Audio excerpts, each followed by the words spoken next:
नमस्कार मित्रांनो, लग्नानंतर होईलच प्रेम या मालिकेच्या 1 मेच्या भागामध्ये आता मित्रांनो इकडे धनंजय घरी आलेला असतो आणि तो आता नंदिनीला मिठी मारतो आणि म्हणतो आपल्या दुसऱ्या मुलीने सुद्धा आई होणं यासारखं दुसरं सुख या जगामध्ये कुठलं सुद्धा नाही. तर नंदिनी थँक्यू बाबा असं म्हणते आणि आईला सांगा पुढच्या आठवड्यात मी आणि काव्या आम्ही दोघेसुद्धा तुला भेटायला येतोय, पण तोपर्यंत काळजी घे म्हणावं. तर तेव्हा धनंजय म्हणतो हो सांगतो आणि सगळ्यांना म्हणतो बाकी देशमुखांच्या घरी आनंदाचा ओघ सुरू झाला म्हणायचा आणि वसूला सुद्धा अभिनंदन करतो, म्हणतो लेकीसाठी चांगला मुलगा शोधलात. तर तेव्हा धनंजय आता नंदिनीच्या हातामध्ये एक पिशवी देतो. तर तेव्हा विक्रम म्हणतो अरे धन्या तू काय सगळं 9च्या महिने गिफ्टच आणत राहणार आहेस का, आता हे काय आणलंस. तर तेव्हा धनंजय सांगतो ड्रायफ्रूट्स आणलेले आहेत, केशरच्या डबे आणलेले आहेत, मुलींना दुधात घालून प्यायला द्या, त्यांची त्वचा चांगली राहील. तर विक्रम हसतो आणि म्हणतो अरे धन्या आम्ही आहोत ना आणि मानिनी आहे की त्यांची काळजी घ्यायला. आणि इतक्यातच आता जीवा तिथं येतो आणि धनंजयचा आशीर्वाद घेतो आणि त्यानंतर आशीर्वाद घेऊन तो तिथून चाललेला असतो. तर तेव्हा धनंजय आता जीवाला म्हणतो जावई बापू आज मी खास तुम्हालाच भेटायला आलेलो आहे. तर तेव्हा जीवा आता थोडंसं तिरकस बोलतो मला ते आणि कशाला. तर तेव्हा मानिनी आता जीवाला थोडंसं हटकते. तेव्हा धनंजय आता जीवाला डायरेक्ट म्हणतो तुमची माफी मागायची आहे. तर तेव्हा जीवा म्हणतो नाही खरं काय काय झालं काय अचानक. तर तेव्हा धनंजय सांगू लागतो म्हणजे त्या दिवशी मी जेव्हा आलो होतो ना तेव्हा काव्याच्या गुड न्यूज मिळाल्यामुळे खूप खूप खुश झालेलो होतो आणि फक्त पार्थ आणि काव्यासोबतच बोललो, तुमच्याशी एका शब्दाने मी नाही बोललो. जिवारी लागले असेल ना तुम्हाला. आणि पुढे म्हणतो आमच्या दोन्ही मुले जसं आम्हाला सारखे आहेत ना तसंच आमचे दोन्ही गुणी जावईसुद्धा आम्हाला सारखेच आहेत. तुम्हाला जितका राग आला असेल ना त्यापेक्षा कितीतरी जास्त नंदिनी नाराज झाली मी तुमच्याशी बोललो नाही म्हणून. ती म्हणाली माझा अभिमान माझा नवरा आहे, त्याचा जर मान राखला जाणार नसेल तर माझं कौतुक मला नको आहे. आणि तेव्हा मला जाणीव झाली की मी चुकलो असं म्हणून तो आता जीवासमोर हातच जोडतो. तर तेव्हा जीवा त्याचा हात खाली घेतो आणि म्हणतो बाबा प्लीज प्लीज असं काही करू नका. हे बघा मी जीवा देशमुख आहे, मला मान आहे, मला स्वाभिमान आहे, पण अहंकार नाही आणि मनात ठेवणाऱ्यातला तर मी अजिबात नाही. त्यामुळे तुम्ही अजिबात वाईट वाटून घेऊ नका आणि गिल्टीसुद्धा वाटून घेऊ नका असं म्हणून तो धनंजयला मिठी मारतो. तर विक्रम म्हणतो लगेच पाहिलंस का माझा मुलगा शोभतो का नाही. तर मानिनी म्हणते झालं का म्हणजे चांगलं काही केलं की लगेच माझा मुलगा आणि वाईट केलं की हिच्यावरती गेलाय आणि तुम्ही दोघी बघून घ्या जीवानी पार्थ असेच वागणार आहेत नंतर. तर त्यानंतर आता जीवा सांगून तिथून निघून जातो. तर मानिनी आता कॉफी टाकायसाठी चाललेली असते. तर तेव्हा धनंजय थांबवतो आणि म्हणतो तुम्ही जाऊ नका आणि मी इथं आलोय ना त्याचं कारण थोडंसं वेगळं आहे, महत्त्वाचं बोलायचं आहे, प्लीज तुम्ही बसा आणि विषय जरा सिरियस आहे आणि बायकांशी निगडीत आहे असं म्हटल्यानंतर आता हे सर्वजणच सिरियस होतात. आणि आता धनंजय सांगू लागतो दोन्ही मुली प्रेग्नंट आहेत ही कोणत्याही मुलींच्या आईवडिलांसाठी आनंदाचीच गोष्ट असते, पण कपाट आवरताना शारदाचे जुने रिपोर्ट सापडले आणि तेव्हा जुन्या जखमांच्या वरची खपलीसुद्धा उडाली. नंदिनीच्या आधी शारदाची 3 मिसकॅरेजेस झाली होती आणि असं त्यानं सांगितल्यानंतर आता सगळ्यांना तर धक्काच बसतो. आणि पुढे तो म्हणतो ते आम्ही कधी कुणाला सांगितलेलं नव्हतं, झालं हे खरं आहे, पण काळजीची गोष्ट ही आहे की तेव्हा डॉक्टर म्हणाले की हे हेरिटेरी असू शकतं आणि असं त्यांनी सांगितल्यानंतर तर अजून जास्त मोठा धक्का सगळ्यांना बसतो. आणि धनंजय पुढे म्हणतो शारदाच्या बाबतीत जे घडलं ते तुमच्या असं म्हणून या दोघींच्याकडे बघतो आणि थांबतो. तर तेव्हा विक्रम म्हणतो नाही नाही पण मी काय म्हणतो हे असं अनुवंशिक असतं. तेव्हा मानिनी म्हणते अगदी असतंच असं नाही पण असूही शकतं. तर धनंजय आता थोडंसं घाबरलेलं असतो आणि म्हणतो म्हणून माझं असं म्हणणं आहे की तुम्ही तुमच्या डॉक्टरांशी थोडंसं बोलून बघा. काय आहे आमच्या वेळेला काळ वेगळा होता, वेळ वेगळी होती, वय वेगळं होतं आणि शारदाच्या बाबतीत जे घडलं ते तुमच्या असं म्हणून तो परत म्हणजे दाटून येतं त्याला आणि तो थांबतो. तर तेव्हा आता इकडे काव्या नंदिनीच्या हातामध्ये हात देते आणि तिला तर आता खूप काळजी वाटत असते. या दोघेसुद्धा जरा घाबरलेले असतात मित्रांनो. आणि तेव्हा आता नंदिनीला तो क्षण आठवतो ज्यावेळेस डॉक्टरांनी सांगितलेलं असतं की काव्याची प्रेग्नन्सी थोडीशी नाजूक झालेली आहे. तर त्यानंतर जेव्हा हे सर्वजण जातात आणि नंदिनी खोलीमध्ये येते तर तेव्हा जेव्हा काहीतरी बोलायचा प्रयत्न करत असतो तर नंदिनी म्हणते काय शिजते डोक्यात. तर तेव्हा जेव्हा म्हणतो तुला कसं काय कळलं. तर तेव्हा नंदिनी म्हणते मला कसं कळलं, आली नंदिनी आता दाखवतो मजा, असा चेहरा आहे तुमचा, तुमचा चेहरा वाचू शकते मी. तर तेव्हा जेव्हा म्हणतो काय नाही गं तू आणि आईने खूप कटकट केली. मग म्हटलं की बाबा हा पाळणा जिथून आणला त्याला फोन करावं, म्हणावं की घेऊन जा बाबा हा पाळणा. तर तेव्हा नंदिनी म्हणते बरं झालं मग काय म्हणाले ते. तर तेव्हा जेव्हा म्हणतो ते म्हणाले की साहेब पोरं गावी गेलेले आहे, 4 दिवस द्या, 4 दिवसानंतर पोरांना नक्की पाठवतो. तेव्हा नंदिनी म्हणते नक्की ना, नाही म्हणजे काय आहे ना आईना वाईट वाटेल म्हणून म्हटलं. तेव्हा जेव्हा म्हणतो झालं झालं का, तुझा विश्वास नाही आहे का माझ्यावरती चकाचक बाई. काही नाही, 4 दिवस दे, 4 दिवसांमध्ये पोरं येऊन नक्की पाळणा घेऊन जातील. तोपर्यंत ना माझ्या उतावळपणाचं हे प्रतीक, लाकडी प्रतीक, आणि तोपर्यंत ना मी हा पाळणा असाच रिकामा ठेवणार नाहीये. तेव्हा नंदिनी हसते आणि म्हणते, मग काय, अरे देवा, आता काय स्वतः जाऊन झोपणार आहात की त्याच्यात? तेव्हा जेव्हा म्हणतो, नाही ग, असं कसं करेन मी, तोपर्यंत आपली स्वप्न, आपली आस, आपली इच्छा ठेवूयात ना या पाळण्यात. तेव्हा नंदिनी म्हणते, अरे वा, म्हणजे काय करणार काय आहात तुम्ही नक्की? तेव्हा जेव्हा म्हणतो, सांगतो, इकडे या. आणि त्यानंतर मोबाईलवरती छान असं गाणं लावतो, आई तू बाबा मी. आणि त्यानं एक बाळ तयार केलेलं असतं छान असं, आणि त्याला कपडे वगैरे घातलेले असतात. आणि त्यानंतर तो एक रुमाल आपल्या हातामध्ये घेतो आणि त्या रुमालाने त्याला लंगोट वगैरे घालतो आणि नंदिनीला पावडर आणायला सांगतो. आणि त्या बाळाला छान अशी पावडरसुद्धा स्वतःच्या हातानेच लावतो. आणि एक कापड घेऊन त्याला दुपटं तयार करतो आणि त्याच्यामध्ये बाळाला गुंडाळतो. आणि परत बाळाला हातामध्ये घेऊन त्याला छान असं खेळवूसुद्धा लागतो. आणि नंदिनीच्या हातात देत असतो, तर तेव्हा नंदिनी नाही नाही असं म्हणत असते. तर तेव्हा जीवा स्वतःच त्याला खेळवू लागतो. आणि तेव्हा नंदिनी तर हसतच असते. तर तेव्हा नंदिनी म्हणत असते, बास बास, आता भरपूर झालं. तर तेव्हा जेव्हा म्हणतो, अगं असं काय करतेस, बाळ रडतंय. आणि बाजूला जाऊन म्हणतो, रडू नको बाळा, रडू नको. आणि म्हणतो, अंगाई गाऊ का मी तुझ्यासाठी, अंगाई गाऊ का? आणि त्यानंतर अंगाईसुद्धा म्हणू लागतो, म्हणतो, झोप रे बाळा बाबाच्या कुशीत, झोप रे बाळा बाबाच्या कुशीत. तर तेव्हा नंदिनी म्हणते, काय चाललंय तुमचं जीवा, नाझरी मोराच्या गाण्यावरती कोणी अंगाई गातं का? तर तेव्हा जेव्हा म्हणतो, आय नो लिंबोणीच्या झाडामागे ही सगळ्यात बेस्ट अंगाई आहे, पण ती खूप स्लो आहे. आणि तुला सांगतो, आई ना युगला झोपवायसाठी लिंबोणीच्या झाडामागे ही अंगाई गायची.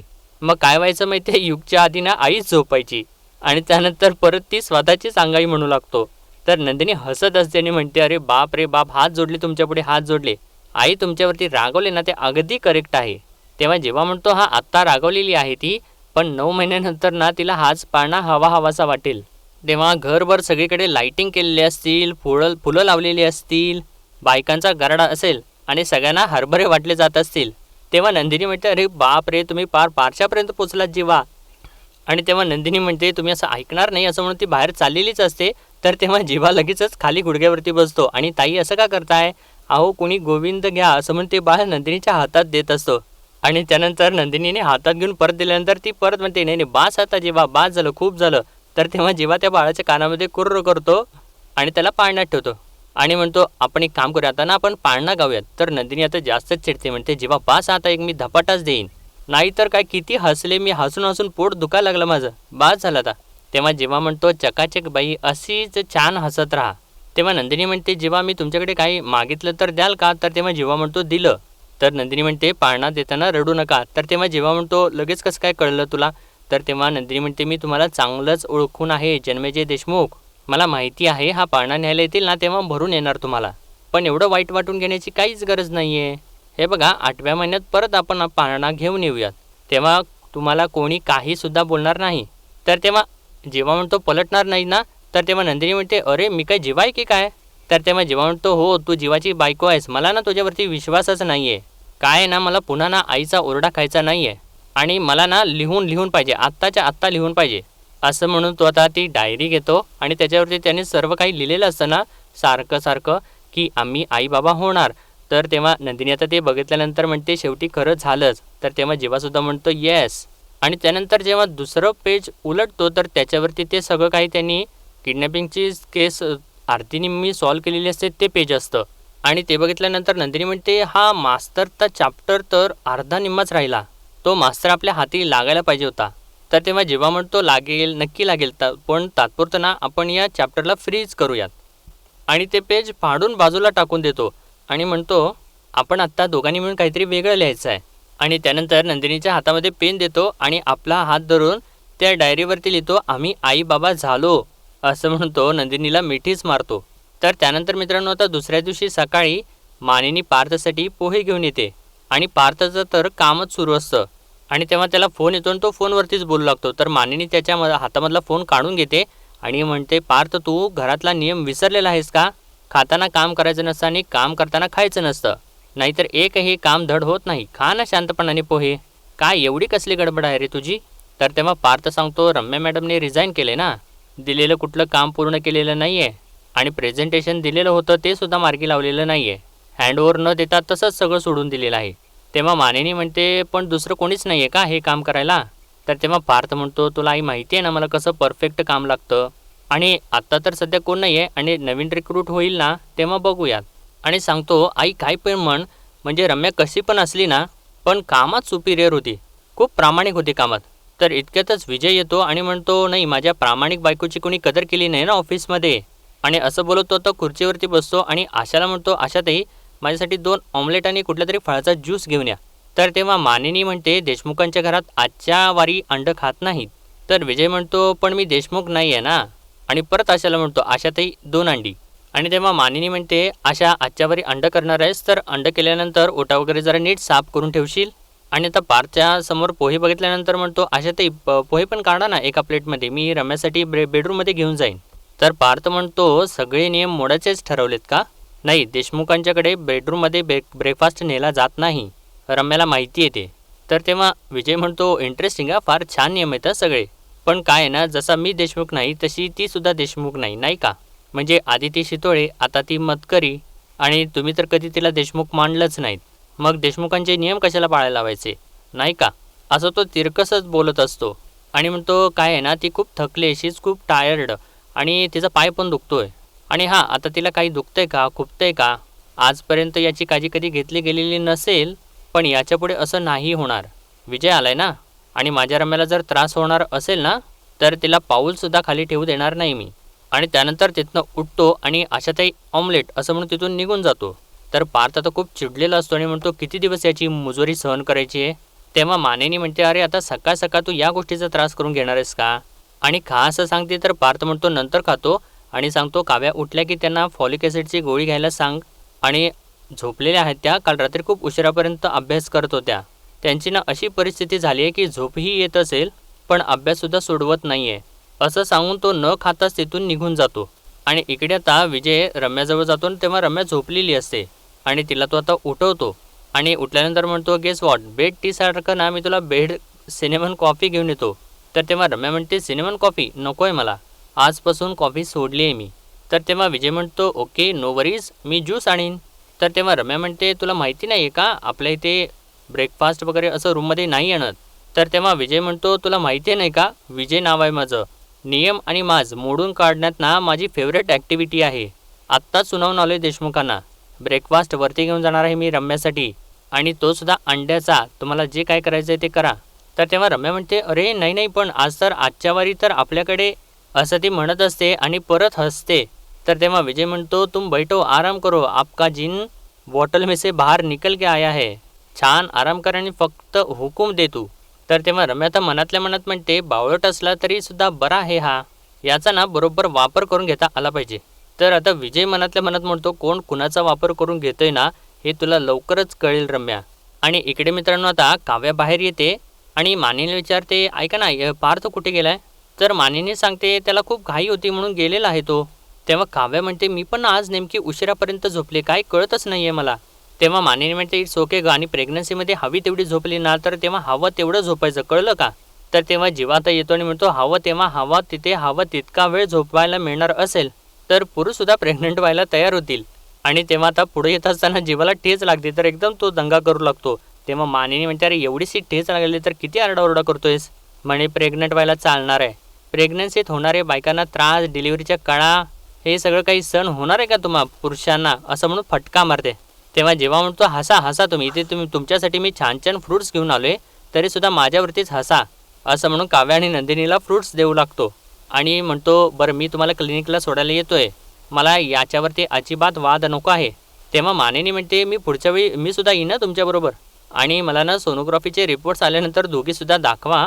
आणि त्यानंतर आता जेव्हा एक घास मानिनीला भरवतो आणि म्हणतो, हा घास मनू आजीचा. तेव्हा मानिनी म्हणते, अरे जा जा लवकर, तुम्हाला उशीर होईल नाही तर. तेव्हा नंदिनी म्हणते, आशाताई छान पनं करून ठेवा ना प्लीज, आपण आल्यानंतर पनं घेऊयात, असं काव्याला म्हणते. आणि तेव्हा विजय मागे उभा राहून ते सगळं काही ऐकत असतो. आणि त्यानंतर आता हे हॉस्पिटलमध्ये पोहोचतात आणि तेव्हा काव्या रिसेप्शनिस्टकडे फाईल देत असते. तर तेव्हा नंदिनीचं लक्ष तिथेच लावलेल्या पोस्टरकडे, म्हणजे बाळांच्या पोस्टरकडे जातं. आणि तिथे अजून काही बरीचशी माहिती लिहिलेली असते, त्या माहितीसुद्धा ती जाऊन वाचत असते.